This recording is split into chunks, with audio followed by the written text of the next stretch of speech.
Sylvia, what does it mean to be a mathematical pluralist? Being a mathematical pluralist means believing that there is not exactly one mathematical universe out there, but a plurality of mathematical universes, which, taken together, comprise a mathematical multiverse. But what does it mean to have different mathematical universes? I mean, we have different levels of equations that go higher and higher. We have transfinite math. All of those are part of the mathematical universes that we know. Topology, algebraic geometry, and all of its characteristics, right? Those are not different universes. Well, you mentioned the crucial term, transfinite. So, first of all, to get this out of the way, it's perfectly true. All of standard mathematics, the mathematics we use in the natural sciences and in everyday life, arithmetic for sure, is the same in each of those universes.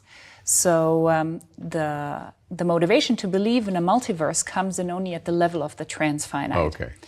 So one of the most interesting open problems in the foundations of mathematics is the continuum problem. The question whether the infinity of the natural numbers is followed by the infinity of the real numbers, or putting it differently, whether the real numbers are the second largest infinity after the natural numbers. And there's nothing in between.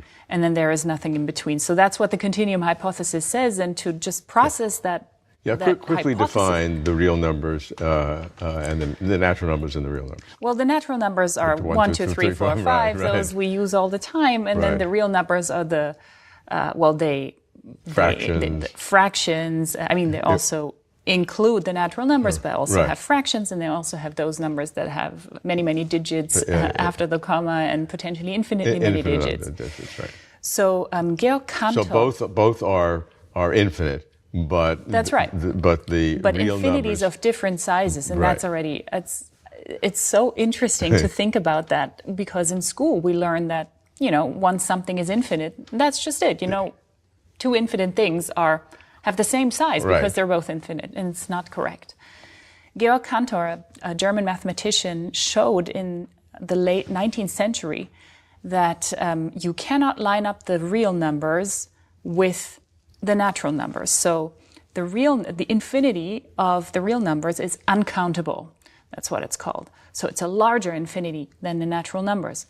And he shows that with a very beautiful and actually quite simple proof, the diagonal proof. Yeah. But once you know that, of course, this raises a question. Is there an infinity somewhere in between the natural numbers and the real numbers? Is there something in between, or is that it? And that's a question mathematicians have been puzzling about in the foundations of mathematics for a long time. The current situation is that the foundational axioms ZFC, which stands for Zermelo-Fraenkel set theory, with the axiom of choice, that's what the C is for, it cannot answer this question.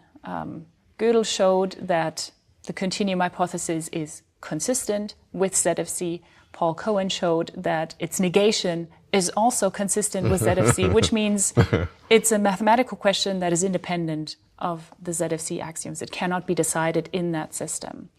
But that's a problem because it's our most foundational system.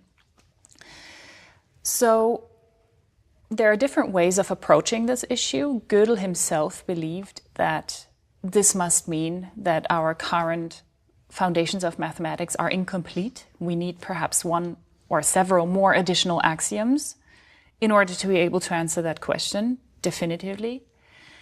And there are some who believe that, that's just what we have. And given that we have a technique by now called forcing in set theory that allows us to construct all kinds of different mathematical set theoretical universes, in some of which the continuum hypothesis holds, in others it doesn't.